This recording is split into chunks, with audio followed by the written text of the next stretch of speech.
Again here in Sepang. Here comes Rossi. Rossi up the inside of Marquez.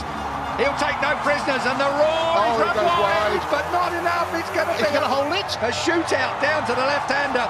Rossi holds it. Marquez wants it. These two, no love lost anymore. It's a straight war between these two. I did not expect to see that. You see Marquez lose the rear Marquez there. lost the rear. He got on the gas and round it went. We've seen him down his elbow. He's got problems. You can't knock that. He tore his elbow out in qualifying. If you saw that particular footage, it was unbelievable. He should have gone down. He didn't go down.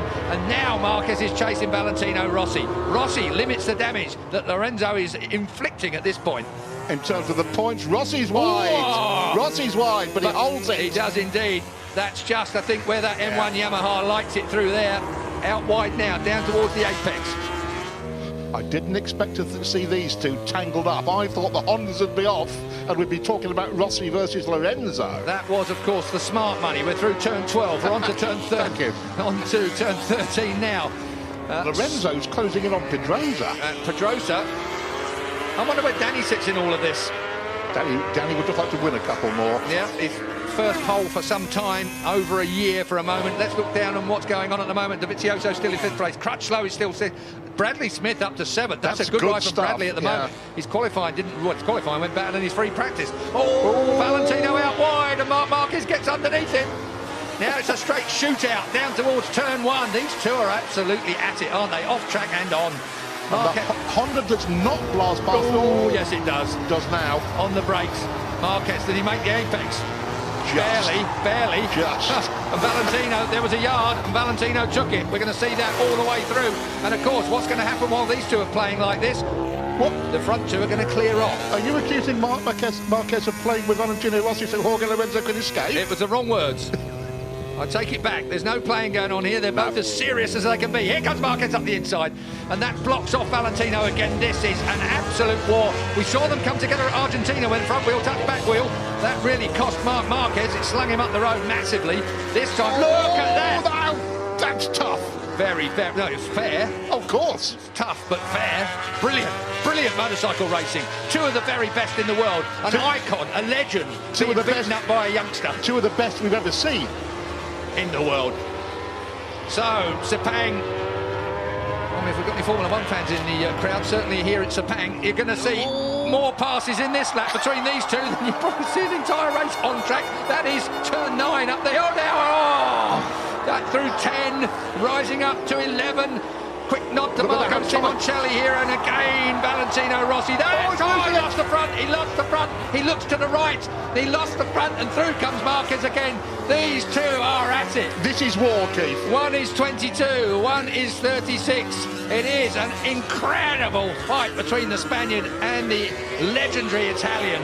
And meanwhile, Pedrosa and Lorenzo are clearing off into the distance to dispute the lead. It is a 7/10 lead last time at the line. We'll wait and see whether Lorenzo... He has closed it down. Lorenzo is chasing Pedrosa and he's closing it down. Marquez now in 3rd place has the better of Valentino Rossi.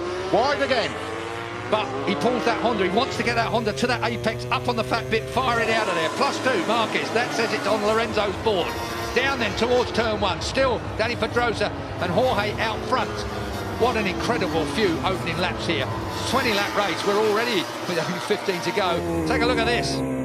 Here comes Valentino. Marc Marquez early on the gas. He's not going to allow Valentino the opportunity. Did Valentino actually headbutt the back of the Repsol Honda? Involuntarily. Through. Oh. Man, you have no idea how hard that is to do, let alone stay on it. How close do you like it? Oh, that close. Whoop, straight back through. That's a reflex action when a motorcycle slides out from underneath you. Your outside leg comes off.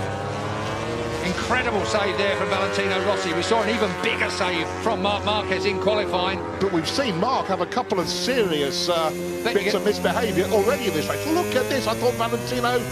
We're going to see more yet, Julian, that's a fact. Straight underneath and he moves Marc Marquez off the line. Valentino Rossi, and again, feet off the footrest, looks round. I wouldn't bother waving. This is Barry Sheen versus Kenny Roberts, 1979, ladies and gentlemen, and everybody's shaking their heads.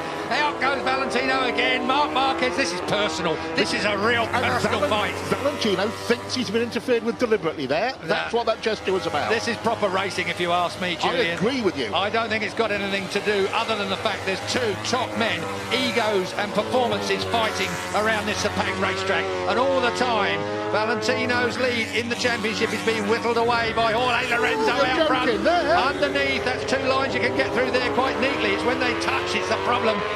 So, once again, Marquez in front of Valentino Rossi. The M1 and the Repsol 21.3V look so similar, Julian, around in different places on this track. Different motorcycles, different concepts, different strategies, but almost identical lap times. Meanwhile, Mr. Pedrosa... It was last time 6/10 at the last stop. It is 6/10 at the last stop. So Danny Pedrosa has brought it down, or it's come down by a tenth between the front two. Look at this. The conspiracy theories can the idea that Marquez had deliberately dropped back. We saw that motorbike slide from under him, make a couple of real nasty shapes. I don't think I'm even going there with a conspiracy theory. I don't believe that Marc Marquez is mucking about with Valentino Rossi. He's just not going to let Valentino Rossi have his own way. Whereas I think if Valentino had been slightly nicer to him, perhaps the mentality may have been that, OK, mate, you want it that bad, you can have it. Marc Marquez is always going to fight for a first place. Of course. I believe, and I believe that's where he'd be now. But the bike just didn't look quite capable of it. The bike has put him where he is my point, Keith. Back where Rossi is. Rossi, though, has done everything he can, and he'll want to limit that damage. He needs that third place. And this is going to run all the way through. We've got 13 and a half laps to go. And looking back down, it's 2.7 seconds last time I looked from Lorenzo to Marquez in third place. And still 0.6 between the first two. Valentino. This will now tidy up a little bit as these two take stock of what's going on around them. Up out of turn 9, short shifting up into 10. Up through turn 10 they go. And as you look for 11, 65 mile an hour at turn 11, as a bit of curb comes Marquez's way and Valentino runs a little wide. Now that's turn 12. This is 140 odd mile an hour through there in third gear. It's a hell of a... Oh! And did Rossi stay on? He did, as we're at turn 13. Back to second gear now for the 55 mile an hour. Rossi runs him out. Rossi ran him out. There is going to be a race direction investigation over that.